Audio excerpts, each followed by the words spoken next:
have always liked that concept of drag, right? And being able to like drag and superheroes. You know where I'm going with this. I am. I do. Yeah, and the ability to create another persona for yourself. I feel that when I'm doing financial planning, I am probably a drag version of myself because I can be quite introverted. But what's required for me when I go out is a lot of I feel superhero work that I have to do when I'm a financial advisor. So you bring that into the fore.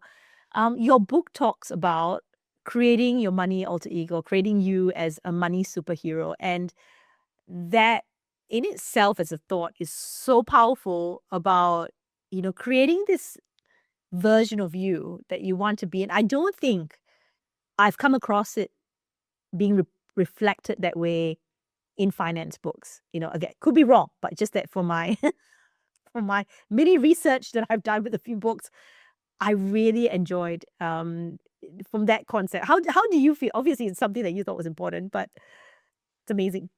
Yeah, thank you. I mean, I love neuroscience. I'm really interested in behavioral change. I'm really interested in how the brain works. I'm a pretend neuroscientist. I might come back as a neuroscientist in my next life. I haven't quite decided that just yet.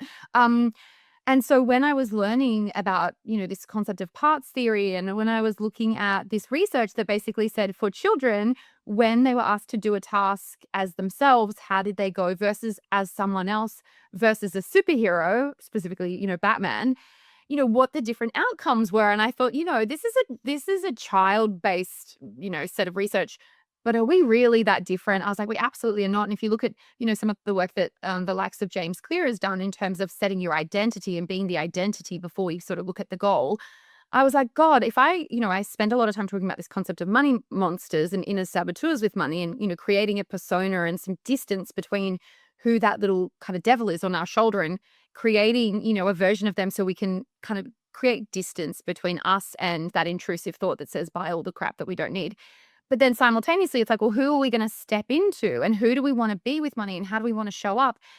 And I just think it's so much easier for people when they are, becoming the quote unquote Sasha Fierce of their life with money. And so I was like, I'm going rogue and I'm putting it in. I'm going, my publishers were like, whoa, there's some interesting concepts in here. We've never seen anything like this before. And I'm like, no, but I think it works.